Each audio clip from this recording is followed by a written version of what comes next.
राजस्थानी भाषा के राजस्थान के जाने माने संगीतकार केसी मालू का सोमवार देर रात दिल्ली में हृदय गति रुक जाने से निधन हो गया। उनका अंतिम संस्कार मंगलवार शाम को संपन्न हुआ, जहां पर संगीतकार के रूप में जाने जाने वाले केसी मालू सोमवार देर रात हृदय गति रुक जाने का निधन हो गया था। सूचना के साथ प्रदेश में संगीत प्रेमियों में दुख की लहर तोड़ पड़ी। उनकी अंतिम यात्रा मंगलवार को शाम को 4:30 बजे निर्माण नगर स्थित उनके निवास से रवाना हुई, जहां पे बड़ी संख्या में राजस्थान की राजनीतिक शख्सियत ने अंतिम संस्कार में भाग लिया। मोक्ष धाम पहुंची, जहां पे अंतिम संस्कार समाप्त हुआ। केसरी चंद मालू का जन्म 1946 में सुजानगढ़ में हुआ। सुजानगढ़ में जन्मे पढ़े केसरी चंद मालू केसी मालू के नाम से जाने जाते थे।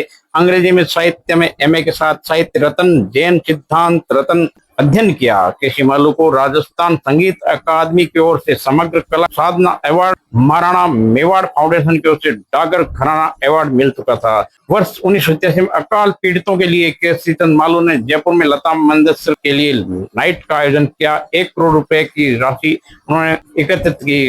उन्होंने घूमर, चिरमी और कांगेश्वर जैसे सदाबहार राजस्थानी गीतों की एल्बम प्रोडक्शन की। उनके संगीत के इस योगदान को भुलाया नहीं जा सकता।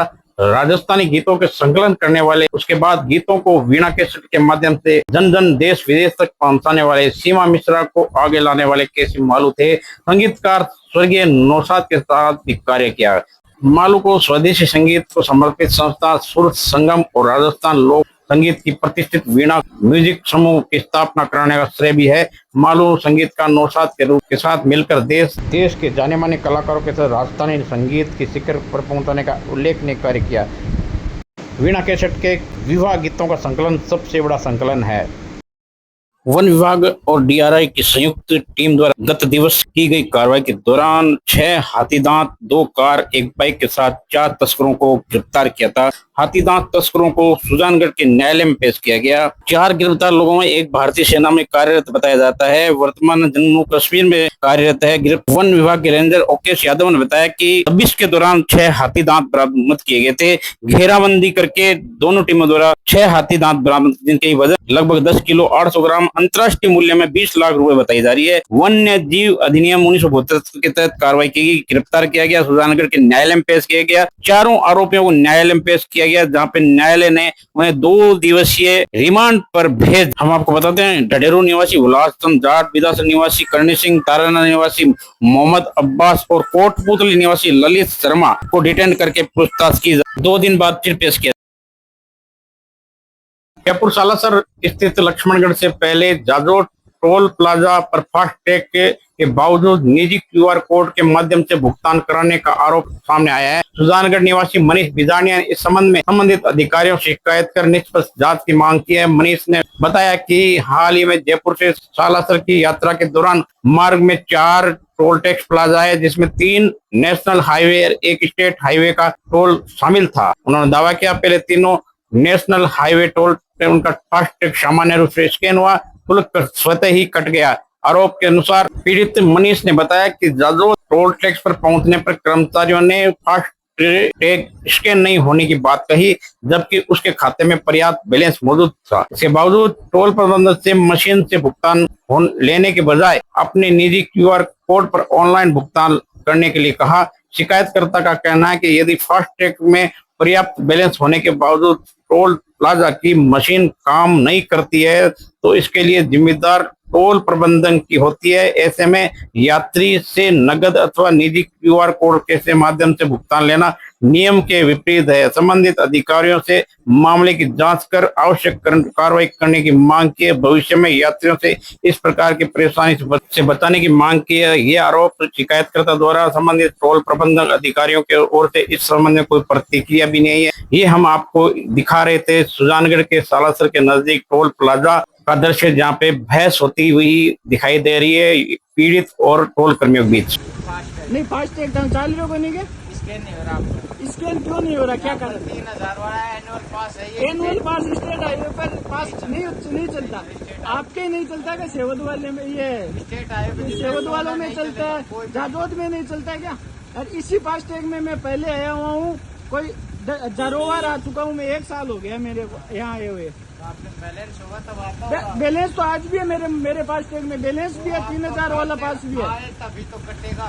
नहीं आए मेरे 3000 वाला भी है आपका और बैलेंस भी है। आपका फास्टैग स्कैन होगा तभी अरे तो भाई साहब कटेगा। मेरे फास्टैग में जयपुर से आया हूँ, जयपुर से भी स्कैन हो गया, हाँ, तो यहाँ पे क्यों नहीं हो रहा आपको? वो नेशनल टोल अरे स्टेट पे वहाँ भी पे टोल होता नंबरों से है। कटते हैं। नहीं आप बोल रहे हो 3000 वाला जयपुर से यहाँ तक 3 टोल आते हैं, मेरी तीनों बात नेशनल आते हैं। आप बोल रहे हो पंचाना, स्टेट, राशिद मेरी बात सुनो, आते हैं। अजीतगढ़ आप आते बोल हैं। रहे हो कि फास्टैग 3000 वाला एनुअल होता है, तो ये स्कैन नहीं होता, नहीं होता ना स्कैन, ये नहीं होता ना, नहीं होता है। नहीं होता। नहीं होता। पहले निकली हुई है गाड़ी, पहले कैसे निकली मेरी? पहले आपका एनुअल पास नहीं होगा। एनुअल पास हुए स्टार्ट हुआ ना 15 अगस्त को, तभी मैंने करवा लिया था। अच्छी बात है सर। अब आपका शुभ नाम क्या है? दिन से कट रहा है। आपका शुभ नाम क्या है? रामफल गुज्जर। रामपल गुज्जर, हाँ। जाजोद के टोल हो ना, है ना? हाँ। ठीक।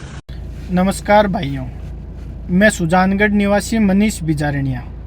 मैं आज जयपुर से सालासर बालाजी जा रहा था। जयपुर से सालासर बालाजी जाते हैं तो 4 टोल प्लाजा आते हैं। मेरे फास्टैग में मैंने एनुअल पास बना रखा था 3000 रुपये का, 200 टोल फ्री होते हैं नेशनल हाईवे। तो मेरी गाड़ी टांटियावास से आसानी से निकल गई थी, पलसाना से निकल गई थी, रशीदपुरा से निकल गई थी। जाजौर टोल प्लाजा वालों ने मेरी गाड़ी रोक ली थी, बोला कि आपने एनुअल पास बना रखा है, आप हमें कैश पेमेंट दो, नहीं हम QR कोड दे रहे हैं उसमें दो। मैंने बोला रोजाना गाड़ी निकलती है जाजोद से, आज क्यों नहीं निकल रही है? मेरे फास्टैग में बैलेंस है, एनुअल पास बना रखा है, उसके बावजूद भी मेरे फास्टैग में बैलेंस है, आप फास्टैग से पेमेंट काट लो। तो बोला नहीं कटेगा, आपका नहीं स्कैन हो रहा, आपने एनुअल पास बना रखा है, वो नेशनल पे ही स्कैन होगा, यहाँ पे स्टेट पे आपको कैश देना पड़ता है। मैंने बोला इतने दिन तो स्कैन हो रहा था, आज ही क्यों नहीं रहा? बोला आज नहीं होगा, आप बदतमीजी की थी। बोला या तो आप कैश दो या आप मैं QR कोड देता हूँ, QR कोड पे पेमेंट डालो। मैंने बोला कैश नहीं है मेरे पास में। बोला QR कोड दो, और QR कोड भी पर्सनल QR कोड दे रहा था, टोल प्लाजा का QR कोड नहीं था। अगर स्कैन नहीं हो रहा था तो टोल प्लाजा का QR कोड देते। पर्सनल QR कोड दिया था मैंने 60 रुपये मेरे फ़ोन पे से पर्सनल QR कोड पे उनके कर दिए थे।